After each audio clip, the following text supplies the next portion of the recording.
Assalamualaikum warahmatullahi wabarakatuh. Perkenalkan nama saya Safina Naura Putri dengan NPM 2578205 TRI 2B. Pada video kali ini saya akan menjelaskan modul 10 yaitu konfigurasi router dasar. Di sini ada konfigurasikan pengaturan router awal saja dengan langkah konfigurasi router dasar. Kalau konfigurasi nama perangkat itu perintahnya hostname lalu nama hostname-nya misalkan R1 gitu.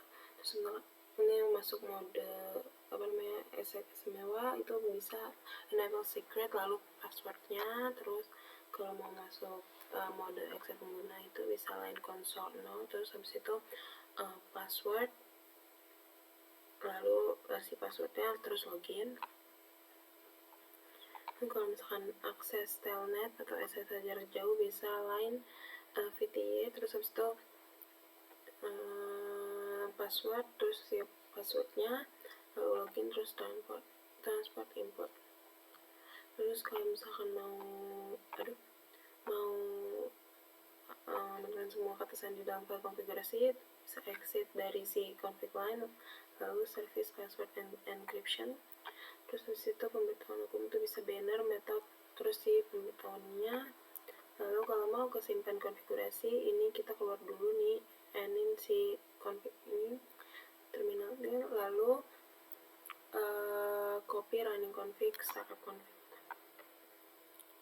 Di sini itu untuk konfigurasi nama perangkat. Untuk R1 gunakan bintang enable konfigurasi terminal lalu hostname R1 nanti jadinya bakal begini si hostname jadi R1. Untuk mode istimewa memberikan penggunaan lengkap ke perangkat dan konfigurasinya. Oleh karena itu ini adalah mode terpenting untuk mengamankan, jadi bisa enable secret class di konsol 0 password ini Cisco login exit terus itu VTY yang tadi transport input SSH telnet terus exit gitu, service encryption ya kayak tadi. Oke, di sini itu simulasinya nih. Oke,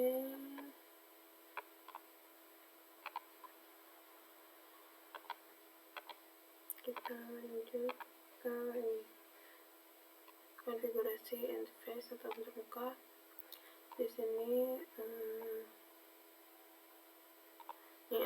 ada banyak jenis antarmuka yang tersedia di router Cisco, misalnya router Cisco ISR 43221 dilengkapi dengan 2 antarmuka GB Ethernet. Ini G0001, G0001. Terus konfigurasi antarmuka router sangat mirip dengan SVI manajemen saklar. Secara khusus ini termasuk mengeluarkan perintah berikut nih. Perintahnya itu interface lalu misalkan type a number ini G000 atau G001. Nah, ada description terus ada different test, ada IP address nanti masukin si IP-nya. Terus kalau misalkan IP VM address masukin. Terus habis itu no shutdown buat gak matikannya. Meskipun perintah deskripsi tidak diperlukan untuk mengaktifkan termuka, praktik baik menggunakannya. Ini dapat membantu dalam menyelesaikan masalah di jaringan produksi dengan memberikan informasi tentang jenis jaringan yang terhubung. Misalnya jika antarmuka terhubung ke ISP atau operator layanan, perintah deskripsi akan membantu untuk memasukkan koneksi pihak ketiga dan informasi kontak. Menggunakan perintah tidak mati atau no shutdown mengaktifkan antarmuka dan mirip dengan menyalakan antarmuka. Antarmuka juga harus terhubung ke perangkat lain seperti saklar atau router agar lapisan fisik aktif. Di sini untuk mengonfigurasi antarmuka gunakan perintah yang kayak tadi ya. Nah, interface, giga, terus description dan lain. Nih, IP ini IP 4, ini IP 6, terus no shutdown yang tadi buat biar kayak nggak matikan sih ininya. Terus exit. Oke. Lalu verifikasi konfigurasi antarmuka. Ada perintah yang dapat digunakan untuk memverifikasi konfigurasi antarmuka. Yang paling berguna adalah perintah brief interface show IP dan show IP VM interface brief comment seperti yang tunjukkan yang ini. Show IP brief nanti keluar semua informasinya. Di sini bisa juga yang IPv6 gitu. perintah verifikasi konfigurasi. Show IP interface brief itu output, atau show IP V6 interface brief ini outputnya menampilkan semua antarmuka IP alamat IP-nya dan status saat ini. Antarmuka yang dikonfigurasi dalam dan terhubung harus menampilkan status up dan protokolnya itu naik up juga. Hal lain akan mengindikasikan masalah dengan konfigurasi atau kabel. Kalau misalkan show IP router IPv6 map, router itu menampilkan konten tabel perutuhan IP yang disimpan dalam RAM. Kalau show interface ini menampilkan statistik untuk semua antarmuka pada perangkat, namun ini hanya menampilkan informasi pengamatan IPv4. Kalau show IP interface ini menampilkan statistik IPv4 untuk semua antarmuka pada router. Nah, kalau show IPv6 interface ini menampilkan statistik IPv6 untuk semua router, untuk semua antarmuka pada router.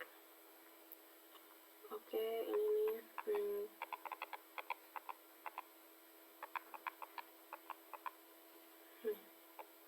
Ini contoh-contohnya.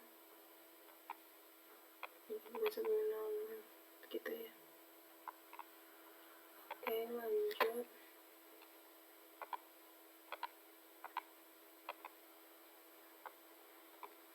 Konfigurasi gateway default. Nah, sebentar.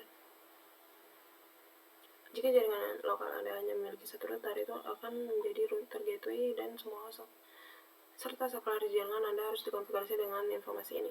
Jika jaringan lokal Anda memiliki beberapa router, Anda harus memiliki salah satunya untuk menjadi router gateway default. Agar perangkat akhir dapat berkomunikasi melalui jaringan, perangkat tersebut harus dikonfigurasi dengan informasi alamat IP yang benar, termasuk alamat gateway default. Gateway default hanya digunakan ketika host ingin mengirim perangkat ke perangkat jaringan lain. Alamat gateway default umumnya adalah alamat antarmuka router yang terpasang ke jaringan lokal host. Alamat IP perangkat host dan alamat antarmuka router harus berada di jaringan yang sama. Misalnya, asumsikan topologi jaringan IPv4 terdiri dari router yang menghubungkan dua LAN terpisah. Key 000 terhubung ke jaringan 192.168.10.0, sedangkan G01 terhubung ke jaringan 192.168.11.0. Setiap perangkat host dikonfigurasi dengan alamat gateway yang sesuai.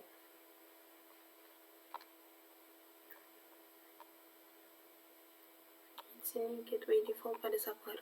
Saklar yang menghubungkan komputer klien biasanya merupakan perangkat lapisan 2. Dengan demikian, saklar layer 2 tidak memerlukan alamat IP agar berfungsi dengan baik, namun konfigurasi IP dapat dikonfigurasi pada saklar untuk memberikan akses jarak jauh administrator ke saklar. Untuk menyambungkan dan mengelola saklar melalui jaringan IP lokal, itu harus memiliki antarmuka virtual saklar atau SVI yang dikonfigurasi. SVI dikonfigurasi dengan alamat IPv4 dan subnet masih di LAN lokal. Saklar juga harus memiliki alamat gateway default yang dikonfigurasi untuk mengelola saklar dari jarak jauh dari jaringan lain. Alamat gateway default biasanya dikonfigurasi pada semua perangkat yang akan berkomunikasi di luar jaringan lokal mereka. Untuk mengonfigurasi gateway default IPv4 pada saklar, gunakan perintah config global IP default gateway IP address, lalu IP address-nya. Alamat IP yang dikonfigurasi adalah alamat IPv4 dari antarmuka router lokal yang terhubung ke saklar. Nah, ini ada contohnya nih, konfigurasi terminal. Ini konfigurasi terminal 192.10.1s the default gateway from switch 1. Oke, mungkin itu saja yang dapat saya sampaikan. Kurang lebihnya mohon maaf. Wassalamualaikum warahmatullahi wabarakatuh.